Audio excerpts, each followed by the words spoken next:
우리 은하에 태양과 같은 별이 1000억 개가 있습니다. 최소 숫자입니다. 최소 숫자.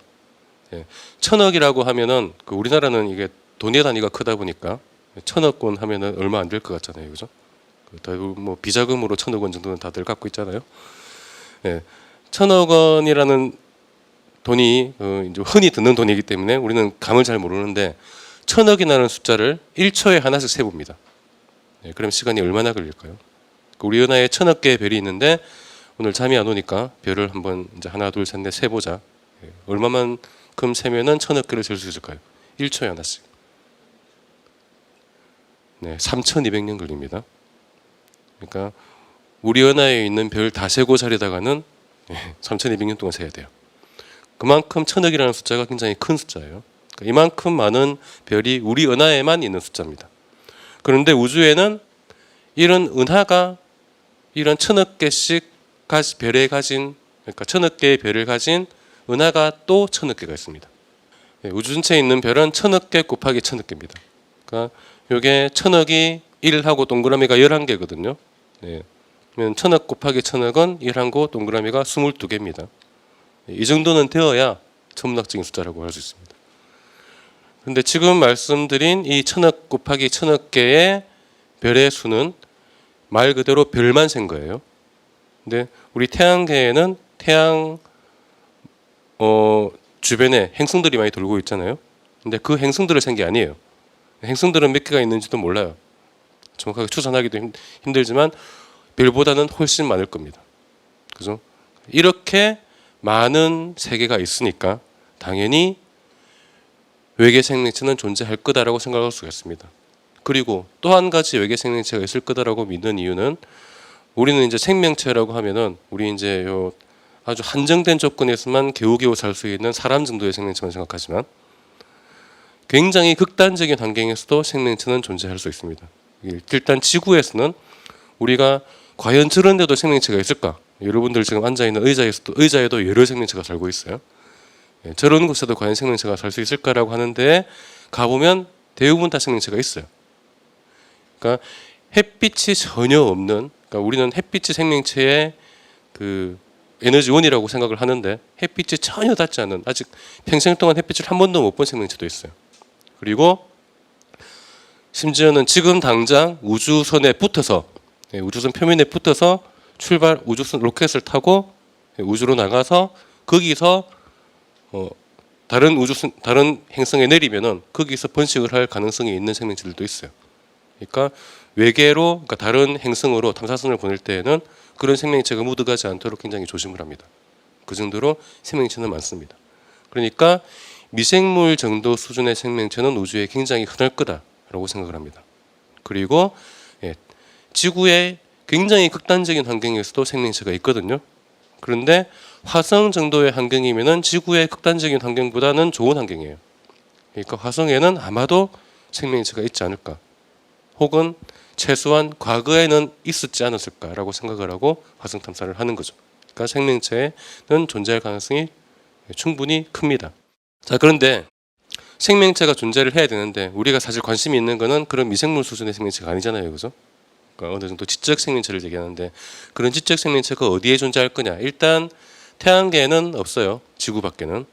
다른 데 어디 숨어 있다고 주장하는 사람도 있겠지만 없고, 태양계는 없으니까 다른 별에 있어야 됩니다. 그러면 별에서는 생명체가 살 수가 없어요, 그죠? 별은 스스로 타고 있기 때문에. 그러니까 별 주변에 있는 행성에서 생명체가 와야 됩니다. 그러면 분명히 태양 주변에는 행성이 있는데 다른 별 주변에도 행성이 있을까라고 생각할 수가 있겠죠, 그죠?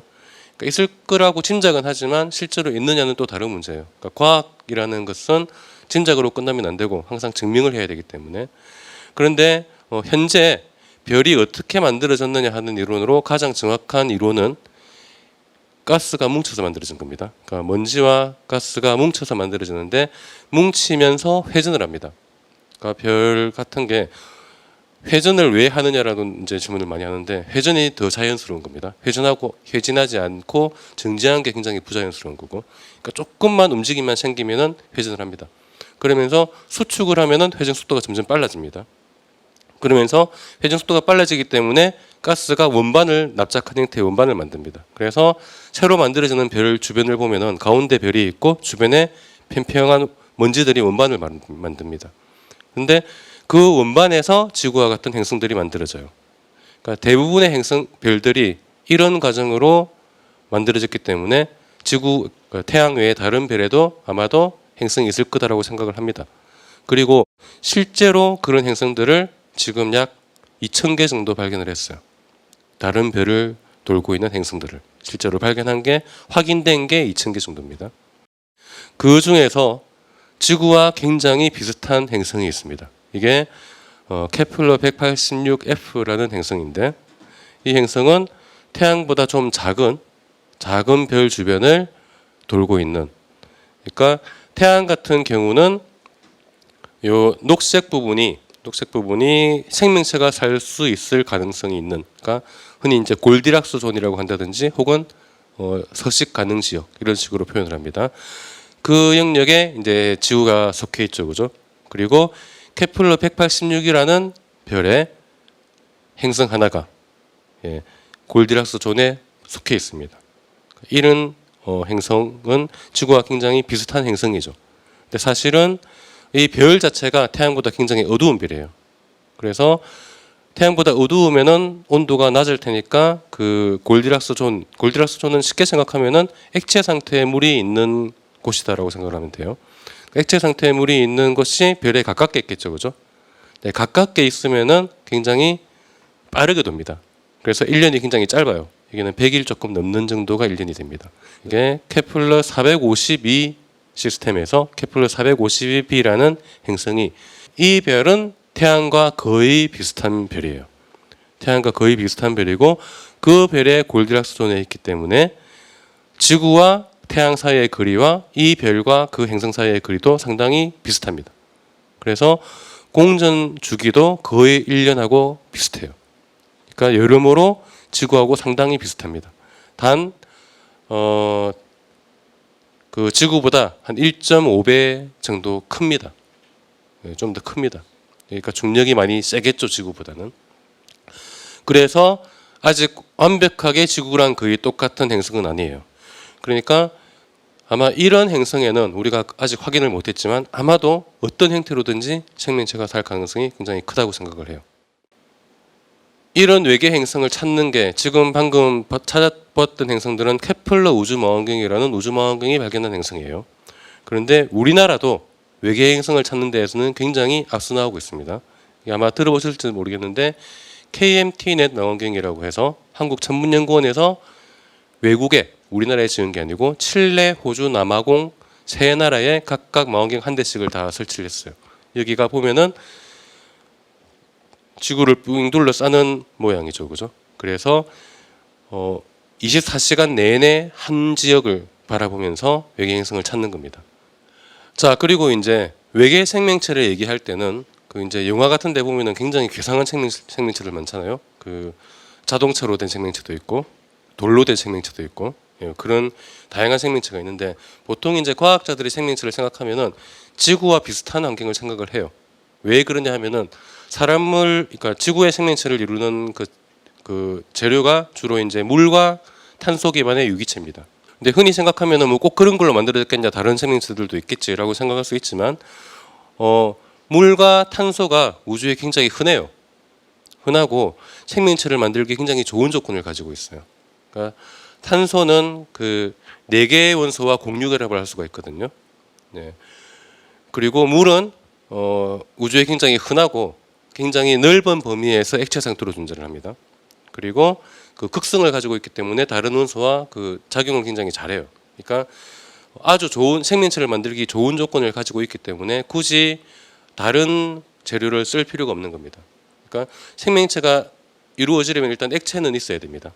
액체 상태, 그 생명체의 필수 조건이 뭔가를 먹고 그거를 소화하고 이제 배설하는 이런 그 신진대사가 있어야 되는데 그걸 도와주는 게, 그 자연스럽게 해주는 게 액체 상태거든요. 그 공기 마시고 살기 힘들 것 같지 않아요?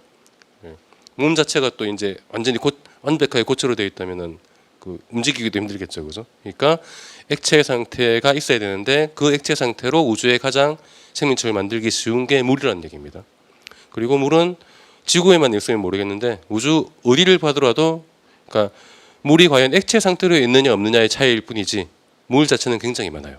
그러니까 물을 안 쓸 이유가 없는 거죠. 다른 행성에서도. 그리고 탄소와 비슷한 이제 돌로 만든 외계인이 왜 나오냐면은 규소가 탄소와 비슷한 분자를 가지고 있습니다. 그러니까 그 규소가 탄소 역할을 해서 생명체를 만들면은 이제 피부가 돌로 된 외계인이 만들어지는 거예요. 그런데 그럴 가능성은 저는 별로 없다고 봅니다. 왜냐하면 지구에도 탄소보다 규소가 더 많습니다. 네, 그런데 규소로 된 생명체는 단 하나도 없어요. 다 탄소로 되어 있습니다. 그러니까 외계에도 탄소가 그렇게 귀한 원소가 아니기 때문에 탄소로 된 그러니까 결과적으로 지구의 생명체와 크게 다르지는 않을 거다라고 생각을 하고 그렇다면은 지구와 비슷한 환경을 찾으면은 외계 생명체도 있지 않을까라고 생각을 하고 열심히 찾고 있는 거예요.